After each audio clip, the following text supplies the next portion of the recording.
Eu fui chamada de fanática, traidora, criminosa. E tudo isso só porque decidi marchar com a bandeira do Brasil nas costas e a Bíblia na mão. Passei 43 dias acampada, em frente ao quartel-general em Brasília, com o corpo cansado e o coração em chamas. Mas antes de tudo isso acontecer, eu era só uma avó indígena, vinda do mato, tentando sobreviver num mundo que já não me reconhecia mais. Dizem por aí que índio só reza para espírito da mata. Mas o que ninguém imagina é que eu vi meu filho quase morrer. E foi um homem de fora, com uma Bíblia, que fez ele levantar.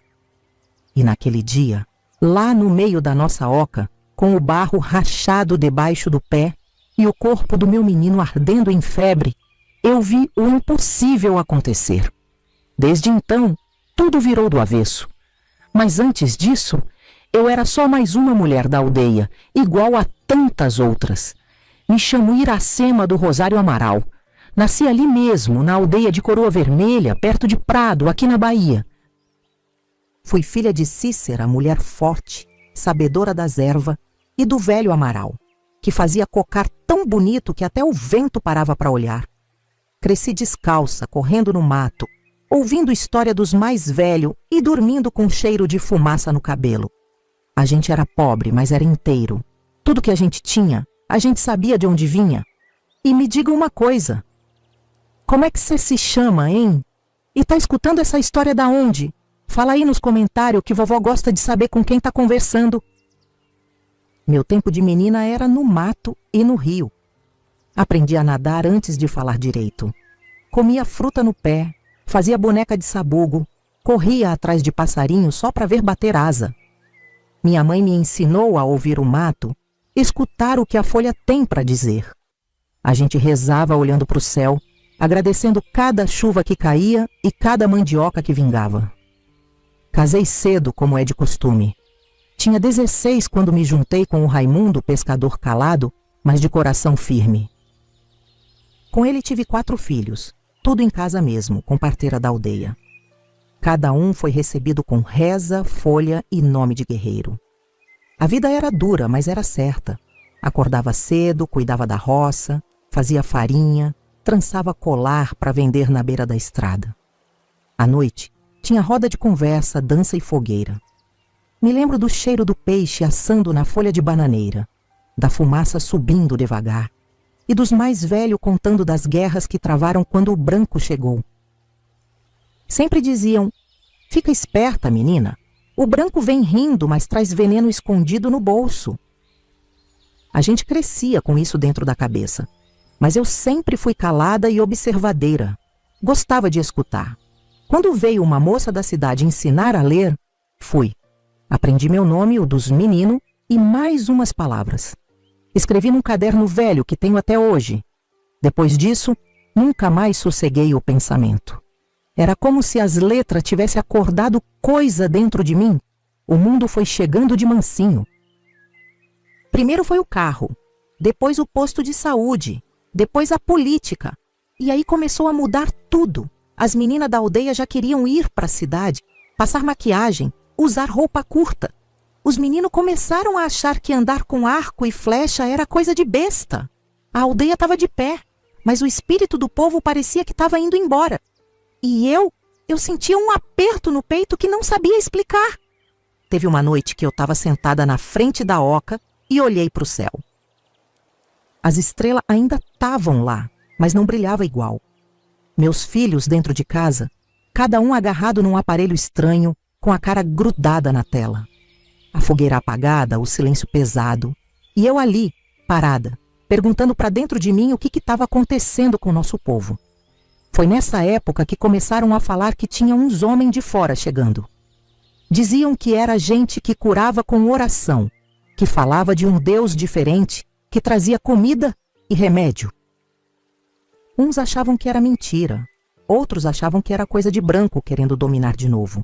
Eu fiquei quieta, mas o coração ficou agitado igual água batendo em pedra. A Rosa, da oca do lado, veio me contar que o menino dela tinha ficado ruim, de cama, com febre alta. Tentaram tudo, chá, reza, defumação, nada. Aí chamaram um dos tais pastores. Ele chegou, botou a mão na testa do menino e orou baixinho. No outro dia, o menino levantou e saiu correndo para o rio como se nada tivesse acontecido. Eu fiquei sem palavra. Mas nessa época, eu ainda era só Iracema do Mato, mulher de pé rachado, que rezava para Tupã, fazia ritual no dia certo e andava com respeito para os espíritos da mata. Só que, depois daquela história do menino da rosa, alguma coisa dentro de mim começou a se mexer. Não era dúvida, era pergunta. E pergunta, minha filha, quando entra no peito da gente, não tem pajé que tira. Meu marido percebeu primeiro. Disse que eu andava quieta demais, olhando para o céu com cara de quem vê coisa. Eu ria, dizia que era besteira. Mas ele sabia. Quem é do mato sente quando a alma começa a mudar de canto. E eu já não estava mais no mesmo canto. Ainda dormia na aldeia, mas sonhava com coisa que não sabia nomear. Meus pés ainda pisavam o barro, mas meu espírito parecia querer subir. Subir para onde eu não sabia. Só sabia que tinha alguma coisa chamando. O povo continuava com a rotina, mas eu via que tudo estava meio vazio. As danças sem força, os cantos sem alma, o ritual por obrigação. Eu tentava me encaixar, mas era como se minha roupa tivesse apertada por dentro, como se minha vida estivesse pequena para algo que ainda não tinha chegado. E foi aí que começou. Sem barulho, sem anúncio. Só aquele chamado silencioso dentro de mim. E eu fiquei esperando. O dia que aquele homem voltou na aldeia, o silêncio dentro de mim virou barulho. Era o mesmo que tinham falado. Aquele que chegou com um livro grosso debaixo do braço e palavra doce na boca. Eu fiquei de longe, só olhando. Sentou debaixo do pé de ingá, cercado de gente escutando ele contar do tal Deus dele. Eu não cheguei perto, mas meu ouvido ficou preso. E minha alma, não sei, parecia que escutava coisa que eu nem sabia que queria ouvir. Foi logo depois que meu filho mais novo caiu doente. Do nada, o menino ficou quente, quente. Que nem pedra deixada no sol o dia inteiro. O corpo mole, olho revirando. A gente chamou o pajé, fez defumação, rezou, passou folha, usou fumaça forte, mas nada. No terceiro dia, o menino já não abria mais os olhos. A cabeça dele parecia pedra pesada no meu colo. E eu ali, sentada no chão de terra, sentindo que a vida dele estava indo embora na minha frente. Aí eu fiz o que ninguém esperava que eu fizesse. Levantei, segurei o menino no pano amarrado no peito e fui atrás do tal homem do livro. Ele estava acampado num cantinho fora da aldeia, com os outros que vieram com ele. Quando me viu, nem perguntou nada. Só me olhou com um olhar calmo, igual o olho de quem já viu muita dor. Pediu licença, entrou na minha oca, ajoelhou no chão e colocou a mão na testa do meu filho. Começou a falar baixo, uma língua diferente, uma reza que não vinha do mato, mas tinha força. Quando ele foi embora, deixou o tal livro comigo. Era pesado, de capa azul escura. Eu fiquei olhando para ele como quem olha para a cobra, com medo, mas sem conseguir virar o rosto. No outro dia cedo, meu menino acordou. A febre tinha sumido como se nunca tivesse existido. Ele sentou, pediu mingau, depois saiu para brincar. E eu fiquei parada, com o coração batendo forte e a cabeça cheia de pergunta. Sentei do lado de fora da oca, peguei o livro com a ponta dos dedos e abri sem saber onde. Estava escrito assim: Eu sou o caminho, a verdade e a vida. Aquilo entrou no meu peito como flecha. Fiquei olhando aquelas palavras como se tivessem sido escritas só para mim. Senti vontade de chorar, mas segurei. Não era tristeza. Era como se tivesse encontrado alguma coisa que eu nem sabia que tinha perdido. Naquela noite, esperei todo mundo dormir. Saí para trás da oca, ajoelhei no chão e falei baixinho. Falei com esse Deus que eu não conhecia. Não fiz fumaça, não usei folha, não cantei. Só falei. E foi a primeira vez que eu senti paz sem precisar de tambor. Foi ali que tudo começou. Comecei a fazer isso toda noite, escondida. Às vezes só agradecia, às vezes pedia, mas sempre ali no silêncio, com o livro perto e o coração aberto. O mato ainda me cercava, mas parecia que agora tinha outro tipo de vento soprando dentro de mim. Fiquei um tempo guardando isso só para mim. Mas um dia, falei com a Rosa, da oca do lado, que tinha passado coisa parecida. Ela também andava ouvindo aquelas orações de longe e sentia um fogo bom no peito. A gente começou a rezar junta, bem quietinha, num cantinho escondido. Lia o livro, chorava, falava com esse Deus que a gente ainda nem entendia direito. Mas segredo em aldeia não dura muito. Um dos mais velhos viu a gente. No começo, não falou nada. Só olhou com cara feia. Depois chamaram a gente numa roda. Tava o pajé, os ancião, os mais respeitados. Falaram com firmeza. Ou vocês larga isso ou vai ter consequência. Eu tentei explicar. Disse que era coisa boa, que era fé, que era amor. Mas eles não quiseram ouvir. No outro mês teve outra reunião. Dessa vez, sem sorriso. Olharam para mim e disseram: "Você crê em Tupã ou nesse tal de Jesus?" Eu respirei fundo. O coração batia que parecia tambor de guerra. Olhei para a terra, depois para o céu e falei: "Jesus é maior que Tupã." O silêncio que veio depois dessa frase foi mais pesado que tempestade. Naquela mesma noite, minha oca foi revirada. Meus colares de conta quebraram tudo. Os meninos choravam agarrados nas minhas pernas. Me mandaram embora, sem dó, sem nada. Expulsaram eu e os meninos como se fosse bicho ruim. Saí com o que dava para carregar nos braços. Uns panos, o livro e o coração sangrando. Dormimos no mato. No outro dia, andamos até onde os carros passavam. Ninguém falava nada. Só o som do pé no chão batido e o pensamento apertado dentro da cabeça. Um dos meus meninos perguntou: "Para onde a gente vai agora, mãe?" E eu respondi com a única coisa que ainda tinha certeza: para frente. Achamos um canto velho de parede rachada no canto da cidade. Ali, jogamos pano no chão e foi onde começamos a viver de novo. Com pouco, com dificuldade, mas com fé.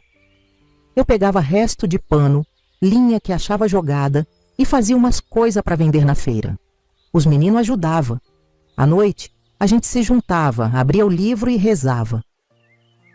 Não tinha fogueira, mas tinha luz no coração. Anos depois escutei que na aldeia ninguém mais falava meu nome, que eu era como sombra apagada. Minha oca antiga virou depósito. Mas sabe, não doeu. Eu não tinha raiva, eu tinha paz.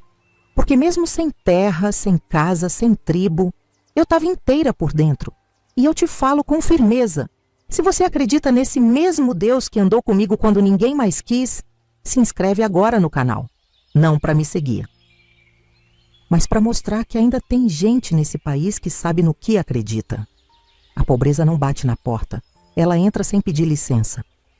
Vai se ajeitando pelos cantos, se escondendo no prato vazio, no sapato furado, no pano rasgado cobrindo os meninos. Depois que fui expulsa da aldeia, a gente só tinha o que dava para carregar nos braços. Um punhado de pano, a Bíblia que aquele homem me deu, e a fé dentro do peito.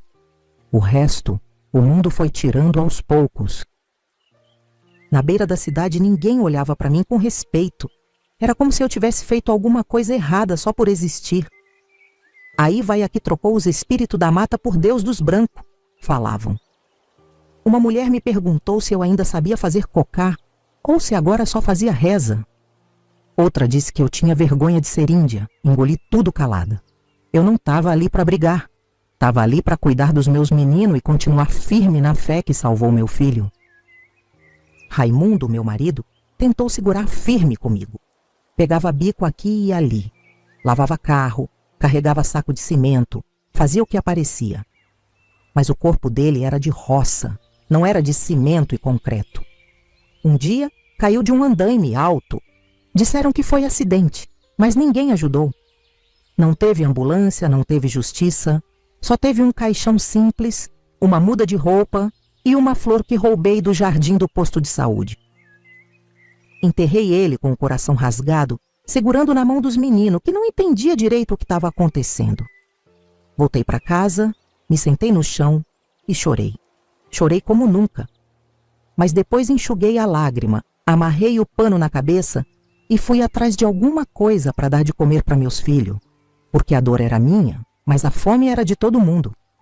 Comecei a limpar a casa dos outros. Entrava quieta, saía mais quieta ainda.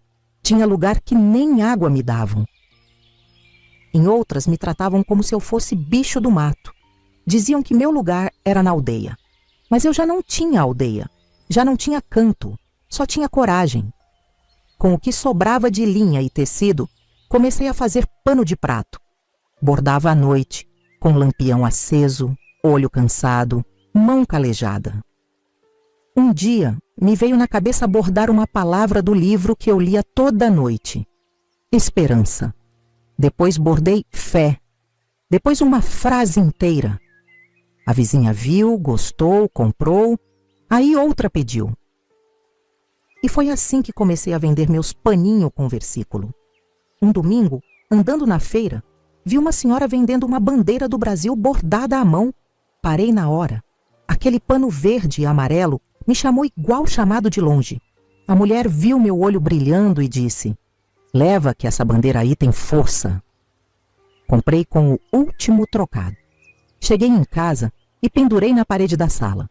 Fiquei olhando para ela como quem olha para espelho antigo. E ali eu me vi. Desde então, comecei a bordar a bandeira também. Cada estrela eu punha com cuidado. Escrevia ordem e progresso com linha dourada. No canto, botava uma palavra de força: proteção, família, justiça. E aos poucos minhas encomendas aumentou. Não era só pano de prato, era pedaço de alma costurado em pano de nação. Comecei a vender na feira com mais firmeza. Mas junto das vendas, veio a raiva de uns. Uma vez um grupo passou gritando que eu era índia bolsominion, vendida para os brancos. Tentaram derrubar minha barraca. Falaram que eu era vergonha para o povo indígena. Mas eu fiquei firme. Olhei nos olhos de um deles e disse: "Eu sou o que Deus fez de mim, e disso eu não tenho vergonha não." Meus filhos cresceram me vendo nessa luta. Um virou ajudante de som na igreja que nos acolheu. Outro me ajudava a cortar tecido e montar encomenda. A gente não tinha luxo, mas não passava fome. E toda noite a gente rezava junto. Agradecia. E eu dizia: "Enquanto essa bandeira estiver de pé, sua mãe vai continuar lutando." Cada ponto que eu dava na agulha era um desabafo. Cada estrela, um recomeço. Cada bordado, um pedaço da minha na história escrito sem caneta.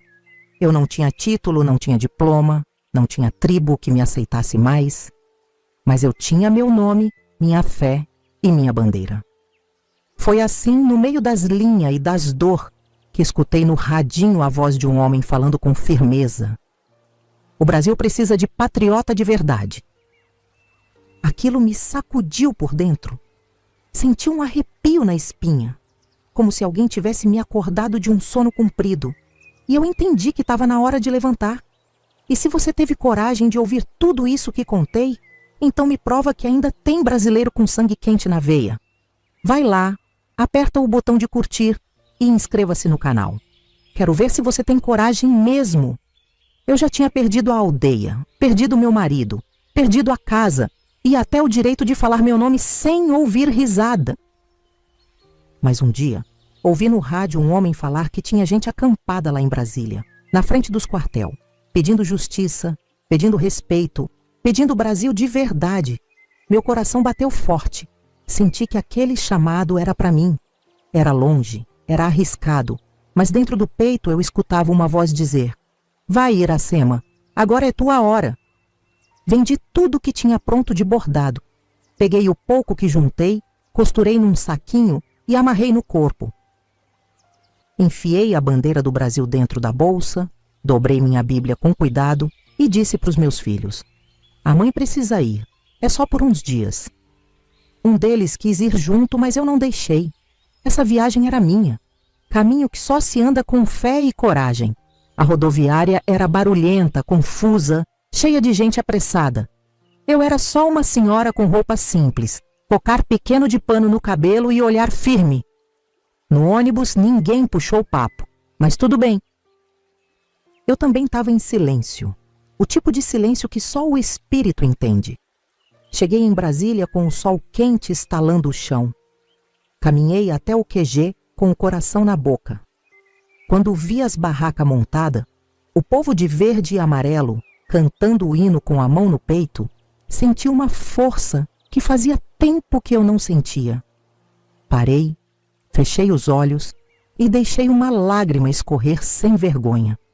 Era como voltar para casa. Mas uma casa que eu nunca tinha conhecido. Era como se aquela terra tivesse me esperado. Um moço veio me receber. Perguntou meu nome, de onde eu vinha. Quando falei, ele arregalou os olhos. Índia cristã? Patriota? Eu sorri. Disse, sou Iracema do Rosário e vim lutar pelo que sobrou de mim. Ele me deu um lugar perto da cerca, ao lado de outras mulheres. Naquela noite, dormi no chão, mas com o coração quente. No dia seguinte, pendurei minha bandeira na frente da barraca, coloquei a Bíblia bem no centro e me ajoelhei. Comecei a orar em voz baixa, como sempre fiz. Mas aos poucos, gente foi se aproximando.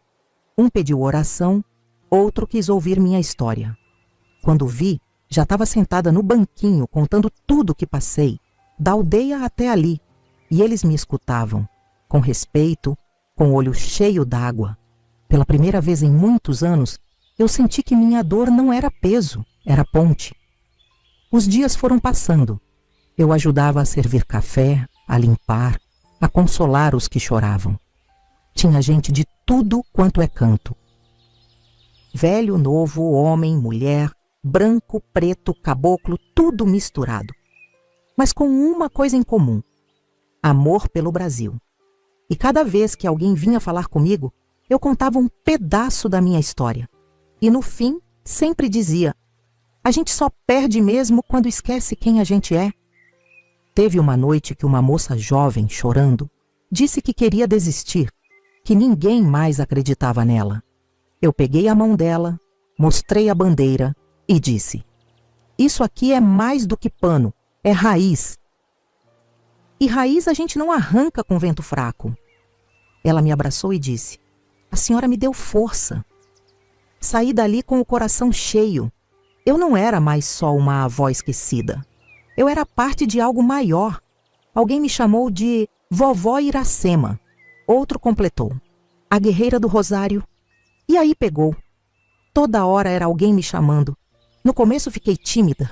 Depois entendi. Eles estavam me vendo. Não como uma coitada, não como uma exilada, mas como uma mulher que não se dobrou. Como uma guerreira que continuava de pé, mesmo com o mundo querendo ver caída. Passei a sorrir mais, a sonhar de novo, a acreditar. Cada dia naquele acampamento era um recomeço. Eu orava, cantava, bordava bandeira para pendurar nas barracas dos outros. Tinha dia que doía tudo, o corpo velho reclamando. Mas o espírito estava leve, estava vivo. Quando olhava aquele povo todo junto, mesmo sem se conhecer, segurando bandeira, gritando por justiça, cantando Meu Brasil brasileiro, eu sentia que ainda tinha jeito, que ainda tinha brasa debaixo da cinza, e que se a gente soprasse junto, dava para reacender. E me diz uma coisa, você acha mesmo que eu fiz errado em trocar Tupã por Jesus? Você teria tido coragem de fazer o que eu fiz? Ou teria se calado para continuar sendo aceita? Eu já fui muita coisa nessa vida. Fui menina do mato, mulher de pescador, mãe de 4, expulsa de aldeia, viúva sem casa, lavadeira, bordadeira, vendedora de feira, cristã perseguida, patriota desacreditada. Mas nunca fui covarde. E é por isso que estou aqui hoje, falando para você. Porque se eu não falar, ninguém vai lembrar. E se ninguém lembrar, tudo o que vivi vai ter sido à toa. E não foi. Sobrevivi a tudo isso porque tinha missão. Não era só continuar viva, era contar. Era abrir a boca e dizer o que fizeram comigo, com meu povo, com minha fé, com minha história, com meu Brasil. E não é para me fazer de vítima, não. É para deixar rastro, para ninguém cair no mesmo buraco que eu caí achando que era caminho. Depois que voltei do acampamento em Brasília, não era mais a mesma. O corpo era velho igual, as mãos ainda doía, a casa ainda era humilde, mas o espírito estava aceso. Era como se dentro de mim tivesse uma fogueira que ninguém mais podia apagar. O povo da igreja me recebeu com um abraço forte. Meus filhos me olharam com outro olhar. Um deles me disse: "Mãe, a senhora está diferente." Eu sorri. "Tô não, só voltei a ser quem eu era." Montei minha barraca de bordado de novo. Só que agora, além dos paninhos com versículo, eu fazia bandeira com estrela dourada e escrevia embaixo: "Brasil nunca se entrega." Começou a aparecer gente de longe querendo ouvir minha história. Gente que sentava no banquinho e dizia: "Conta mais, vovó." Eu contava, sem pressa, com verdade. E cada vez que contava, sentia que deixava raiz no coração de alguém. Meus netos cresceram escutando minha história. Sabem de cor o nome da aldeia, o nome do avô, o dia que o pai deles foi curado por oração. Eu ensino eles a cantar o hino com a mão no peito. Ensino a respeitar os mais velhos, a agradecer antes de comer, a não cuspir na própria bandeira. Eles são criança, mas têm a força do sangue dentro. E é assim que começa a mudança, no sangue novo que honra o que veio antes. Aqui em casa não tem luxo, mas tem disciplina, tem fé. Todo dia a gente ora junto, agradece, fala do Brasil, fala de Deus, porque se a gente deixar a criança crescer achando que pátria é só cor em camiseta, ela vai acabar acreditando que liberdade é coisa de novela. E não é. Liberdade é semente que se planta com verdade e se rega com coragem. Outro dia, um moço da cidade me disse que o que eu faço não muda nada. Que o Brasil já era. Que todo mundo só pensa em si. Eu olhei para ele e falei: "Pode até ser que eu não mude o Brasil sozinha, mas o Brasil não vai me mudar também. E enquanto eu tiver força na voz, eu vou gritar que ainda tem jeito." Tem hora que eu me sento sozinha, olho para a bandeira na parede e lembro de tudo que passei. A aldeia, a expulsão, a fome, o enterro do meu marido, a humilhação, os gritos, os nomes feios que me chamaram. Mas em vez de chorar, eu sorrio. Porque estou aqui, porque ainda estou viva. E porque sei que minha vida valeu a pena, não por ser fácil, mas por não ter sido em vão. Se hoje você pode ouvir essa história, é porque eu aguentei calada por muito tempo. Mas agora, não calo mais. Não vou morrer com isso tudo preso dentro do peito. Se for para eu partir, vai ser com a alma leve e a missão cumprida. E se tiver alguém aí escutando, que escute com atenção. Nunca se cale diante da injustiça. Nem se o mundo inteiro mandar você baixar a cabeça. Levanta, segura firme e fala a verdade. A fé em Deus me segurou nos dias que o mundo quis me derrubar. E o amor pelo Brasil me deu força para continuar andando, mesmo sem saber para onde. Eu não acredito em sorte, acredito em propósito. E sei que meu propósito foi esse: passar por tudo e continuar de pé para te contar. Para você não esquecer, para você não deixar isso morrer. Hoje sou só uma senhora de cocar gasto e olhar firme, mas dentro de mim mora a força de um povo inteiro. Um povo que tentou ser calado, apagado, substituído, silenciado, mas que ainda resiste, que ainda ora, que ainda ama essa terra e que ainda carrega no peito a fé no Deus que não abandona os seus. E se você ouviu até aqui, é porque alguma coisa dentro de você também está viva. Então não deixa essa chama apagar. Se levanta, se posiciona, defende o que é certo, honra a tua bandeira e não tenha medo de ser chamado de louco, porque mais louco é quem aceita viver de joelhos. Eu sou Iracema do Rosário Amaral e essa é a história da minha vida de patriota. Se você quer ouvir mais histórias como a minha, se inscreve no canal clicando na bolinha da tela e assiste os vídeos de outras vovós patriotas como eu, clicando nos quadradinhos. Vai, antes que tirem isso do ar.